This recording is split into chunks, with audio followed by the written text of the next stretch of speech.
Hello बच्चों, कैसे हो आप। आशा करता हूँ आप लोग ठीक होंगे। अब आप लोग आ चुके हैं क्लास 8 में। आज हम क्लास 8 के साइंस चैप्टर 1 विज्ञान एवं तकनीकी के क्षेत्र में नवीनतम प्रगति के बारे में अध्ययन करेंगे।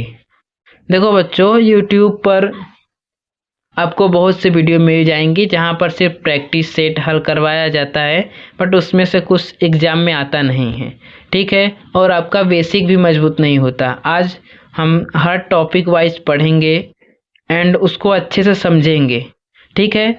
वीडियो में आगे बने रहने के लिए आप अर्जुन चैनल को सब्सक्राइब कर लें। आगे बढ़ते हैं। जैसा कि आपने अपनी पिछली कक्षाओं में पढ़ा है कि कैसे विज्ञान और तकनीकी ने हमारे दैनिक जीवन को अत्यधिक प्रभावित किया है। इसी क्रम को हम विज्ञान एवं तकनीकी के विविध क्षेत्रों में हुई नवीनतम परिवर्तनों का अध्ययन करेंगे। विज्ञान एवं हर नए अनुसंधान के साथ दैनिक जीवन को सरल एवं उन्नत वातावरण को विकसित करने के लिए लगातार प्रयासरत रहा है। विज्ञान एवं तकनीकी के नित्य नए वैज्ञानिक शोध से संचार, शिक्षा, अंतरिक्ष, चिकित्सा, कृषि, परिवहन, उद्योग, ऊर्जा आदि के क्षेत्र में विभिन्न विस्तार एवं विकास हुए हैं। जैसा बच्चों आप लोग देखे होंगे, पहले लेटर लिखना था तो भेजा जाता था डाकिया से, पोस्ट ऑफिस से। अब तो व्हाट्सएप आ गया है, मोबाइल आ गया है, तो ये संचार के क्षेत्र में परिवर्तन यह हुआ है। शिक्षा के क्षेत्र में स्मार्ट बोर्ड आ चुके हैं, अंतरिक्ष में नए नए रॉकेट बन रहे हैं और नई नई दवाइयाँ बन चुकी हैं। कृषि के क्षेत्र में भी बहुत परिवर्तन आए हैं, उन्नत किस्म की खाद है। परिवहन के क्षेत्र में तो बच्चों आप लोग जानते ही होंगे, जैसे कार, बस, ये सब नवीनतम प्रगति है। अब बाइक आ चुकी है और उद्योग और ऊर्जा आदि क्षेत्रों में भी विभिन्न विकास हुए हैं।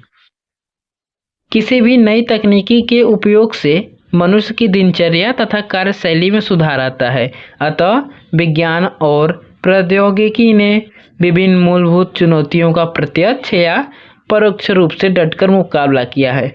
यहाँ पर बच्चों प्रत्यक्ष या परोक्ष का मतलब समझो। प्रत्यक्ष मतलब कि डायरेक्ट, मतलब आप लोगों ने किसी से डायरेक्ट सीधे बोल दिया, यह प्रत्यक्ष हुआ, मतलब डायरेक्ट प्रभाव डाला या प्रत्यक्ष रूप से। परोक्ष मतलब आपने उसे बोला, वो उसे बोल दिया। जैसे आप सोनू ने रामू को बोला और रामू ने श्यामू को बोल दिया, ठीक है, समझ गए। इन मूलभूत चुनौतियों में कृषि, उद्योग, स्वास्थ्य सुविधाएं, घटते प्राकृतिक संसाधन आदि हैं।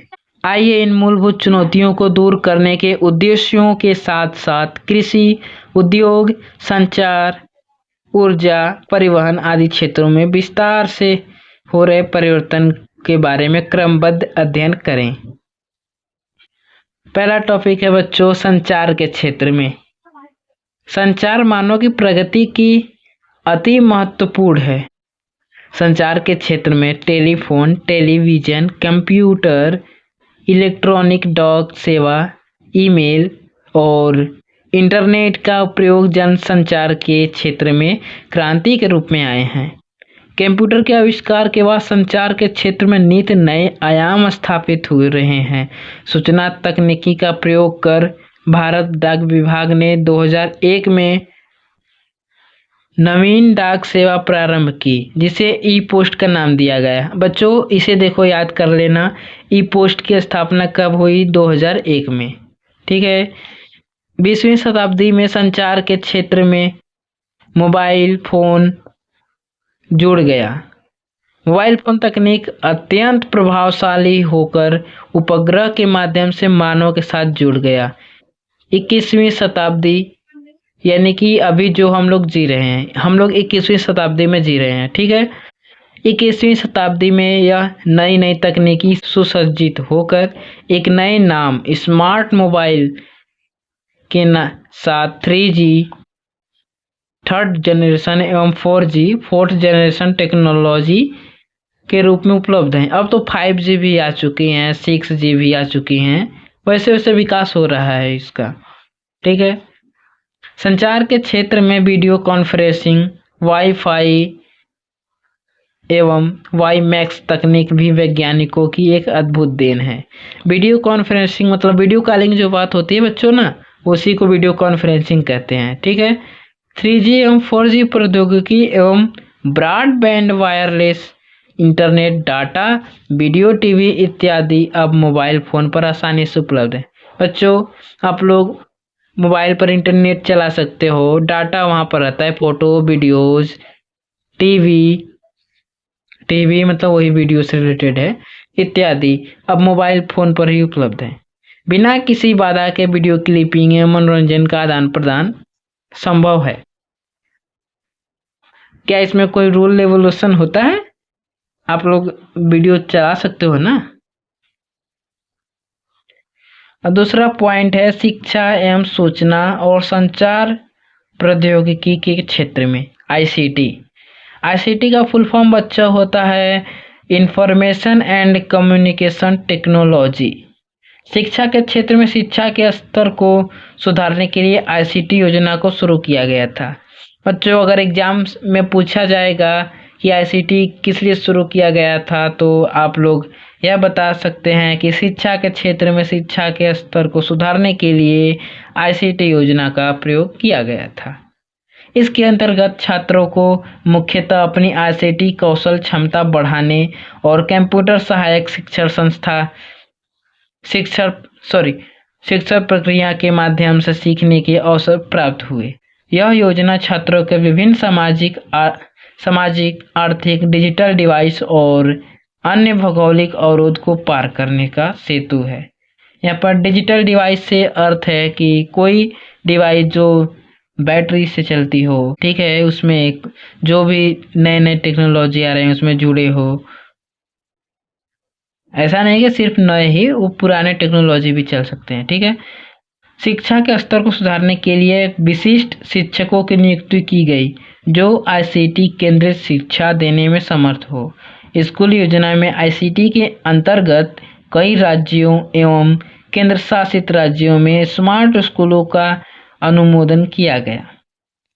इसका उद्देश्य युवाओं को आईसीटी का प्रयोग करते हुए वैश्विक स्तर पर, वैश्विक मतलब विश्व स्तर पर, ठीक है, जैसे आपके होते हैं ना गांव स्तर पर कोई गेम होता है तो गांव स्तर पर होता है, जिले स्तर पर होता है, वैसे ही वैश्विक यानी विश्व स्तर पर प्रतिस्पर्धा तथा संस्थापन, जीविका और ज्ञान आधारित समाज की बढ़ोतरी में सृजनात्मक दृष्टि से तैयार करना है।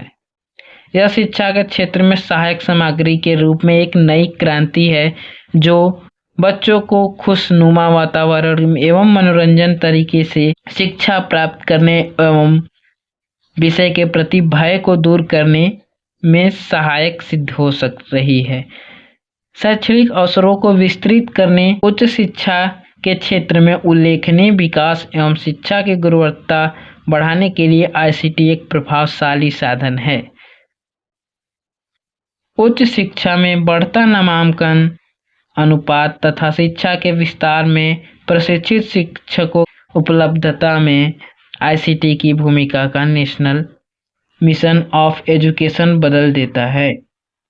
आईसीटी के अंतर्गत स्मार्ट स्कूलों एवं ई किताबों के प्रयोग से को बढ़ावा दिया जा रहा है। यहाँ पर ई किताब बच्चों होता है जो किताब इंटरनेट से चलती हो, जैसे प्ले स्टोर से गेम डाउनलोड करते हो ना, वैसे ही ई किताब भी डाउनलोड होते हैं। आगे हम लोग पढ़ेंगे अंतरिक्ष प्रौद्योगिकी के क्षेत्र में, मतलब जो वो मिसाइल उसाइल जो अंतरिक्ष में दागी जाती है ना, उसके बारे में आगे पढ़ेंगे। तो आज के लिए बस इतना टाइम हो चुका है, आज के लिए बस इतना ही। आगे की क्लास में कल या फिर आने वाली क्लास में इसके आगे के पॉइंट को पढ़ाया जाएगा। आप लोग इस चैनल को सब्सक्राइब कर लें क्योंकि आने वाले वीडियो आप लोगों के लिए बहुत महत्वपूर्ण होने वाली हैं। तभी कुछ पॉइंट बाकी हैं अंतरिक्ष प्रौद्योगिकी के क्षेत्र में, चिकित्सा के क्षेत्र में, कृषि के क्षेत्र में, अभी ये सब बाकी है। ठीक है, अगली क्लास में उनको हम कवर करेंगे। इतना जो बताया जा रहा है उसे अच्छे से पढ़ लो, बार बार रिवीजन कर लो इसे। बहुत इम्पोर्टेंट है। अगर मान लो बेसिक आपका मजबूत हो गया तो आपका 9th 10th 11th 12th ये सब अच्छे से जाएगा। ठीक है। थैंक यू बच्चों।